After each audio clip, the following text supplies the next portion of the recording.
Hello, everyone. Pastor George here with Thursday Mailbag, and today we have a political question, kind of geopolitical question concerning Israel. So let's dive in. My question concerns the nation of Israel. I know that in the Old Testament, the Israelites are God's chosen people. What should the implications of this be in the 21st century regarding the world's and the United States' various activities in the Middle East? All right, kind of out of my pay grade here, but I'm going to take a shot at geopolitical situations. So just to talk about the history of Israel for a second, right? Israel comes from the line of Abraham through Jacob, who's renamed Israel, right? And so the Israelites are descendant of Jacob, Isaac, and Abraham, right? And so they're the ones who go into Egypt, come back through the Exodus, and go into the Holy Land, right, and claim it. And so that's the ethnic group. And that ethnic group would lead to the birth of Jesus, right, because Jesus comes from that. That's kind of the last time that ethnic Israel really matters in the sense of the Old Testament, right? Because in the New Testament, we have a new covenant which establishes a wider Israel that is not based on biology, and that actually ends up excluding some people from biological Israel because it's based on a faith statement, right? And you can see this in Romans 8 through 12. You can also see this in what we studied yesterday in our Bible study, 1 Peter 2, verses 1 through 12, right? Where you have a clear indication that ethnicity or attachment to biological Israel from Jacob's line doesn't matter anymore, right? And that this new covenant, as Hebrews has talked about, has been transfigured or pushed through Jesus Christ onto the church now, right? And so that's kind of where the church found itself for the last 2,000 years or whatever. Is mostly the tradition has been that the church is the new Israel and Jews are not part of that, right? There's a lot of other things to go into that, but that's just been the baseline teaching. Well, of course, after World War II and the Holocaust, things like that, some things changed a little bit.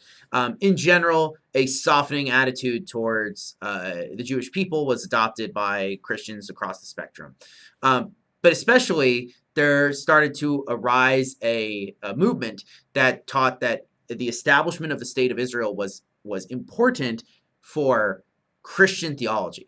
And what that meant is that Israel as a nation had to be established and certain parameters of it had to be reached in order for Jesus to come back.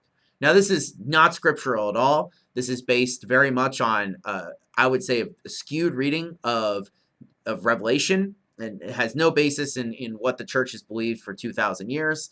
Not to say that church doctrine and church teaching can't be challenged. Many great people in history have done that, but that would require, kind of going back and finding this tradition like the reformers did with the church fathers.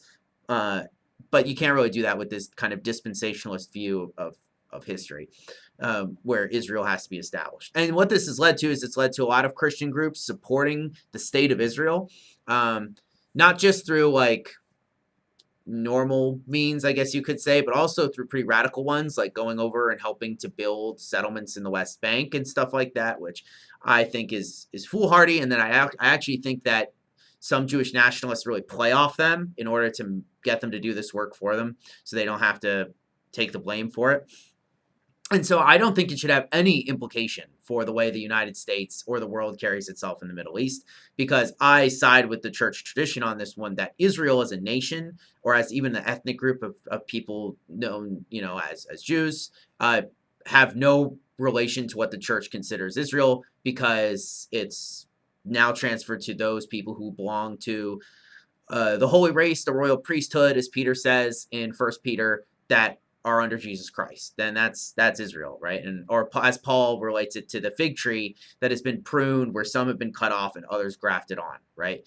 That's kind of how I think we as Christians should view in it. I understand that that's kind of problematic to some people based on, interfaith dialogue and stuff like that, but I think it's better to take the Bible at face value and not lie or change the teaching in it in order to make ourselves or others feel better, but just to kind of see other people as Jesus would want us to see them, which is as children of God, and to, evangelize to them, but not to hate them as it's been so often done in the past, unfortunately.